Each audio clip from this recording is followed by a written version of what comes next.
I think everyone can agree that war is terrifying. Although there are an endless amount of games that cover the topic, they do so in an action movie kind of way. Not many of them try to approach it through the lens of horror.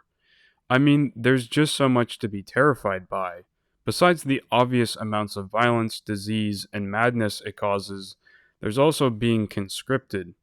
The idea of being ripped from your daily life and placed onto the battlefield without your consent is horrific. In hindsight, I just realized how bad the timing is for this topic. That was not intentional. I cannot think of a better time period to place a survival horror setting than World War One, and that's where the game Conscript excels at. I gotta be honest with you, most of the time that I hear the phrase Resident Evil slash Silent Hill inspired game, I roll my eyes a little. But Conscript goes above and beyond to set itself apart. Before I go further, I want to thank Subway Circuit for allowing me to use their footage, and sorry for taking so long on the video. Go check them out if you want to see a good gaming channel. The isometric perspective in this game is a warm welcome for the genre. Despite being able to generally see what's in front of you in the game, it feels very claustrophobic due to it mostly taking place in trenches. This game does not shy away from a lot of the dangers of World War One. Gases, mines, barbed wire, and rats. Wait, rats? I don't think I can play this anymore. To put it bluntly, this game is suffocating from a gameplay standpoint, and especially from its atmosphere too.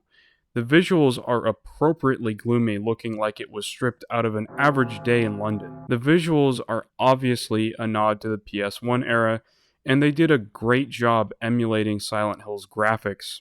There's just something about that era that made models look extra creepy. The gameplay is about what you'd expect it to be for a survival horror. There's breakable melee weapons, puzzles, and most importantly, our very own RE4 merchant, except he's French, which makes him even scarier if you think about it. There's also a unique gameplay feature in the game revolving around a set of big battles. This is where you mow down hordes of German soldiers like bratwurst. You also have the ability to hide, and this is why I really like this game. It has a lot more player choice, and it just feels like something that an actual soldier would do. The combat of these segments are kind of a chore though. The real meat of the gameplay, for me, is exploring the areas and scrounging around for items. I'll never forget in Chapter 2, where you go to kill a German soldier and grab the sparkling item expecting something like a cigarette, to only be greeted with a picture of a dog which is presumably owned by the man we just killed. The story is pretty typical, with it being a go find missing person type of setup, except this time it's not your wife, but your brother, Pierre. Unlike characters like Mary from Silent Hill or Nicole from Dead Space, I really felt that desperation to find Pierre. The stuff you go through here is truly hellish and grounded. I wouldn't really describe this game as fun, and I never got the feeling that it was trying to be. I know that might sound shocking to some people, considering it's, a game about the endless horrors of war, and it really shouldn't be all that fun. A big problem with horror games in general, or games that try to be scary, they tend to lose their edge when they become fun. Resident Evil is an obvious example of this. It's so fun to upgrade and play the game that I end up not feeling scared. It all fell to shit when I got an infinite rocket launcher on my hands, let me tell ya. In Conscript, I never get that urge to mow down enemy soldiers at any point in time. I just feel the urge to run and get out of this nightmare.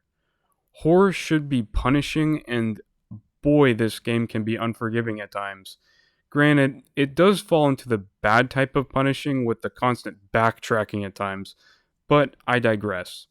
Conscript is a breath of fresh air in the indie scene, and I'd love to see this team tackle a sequel or some type of similar game. Check it out with your own discretion advised.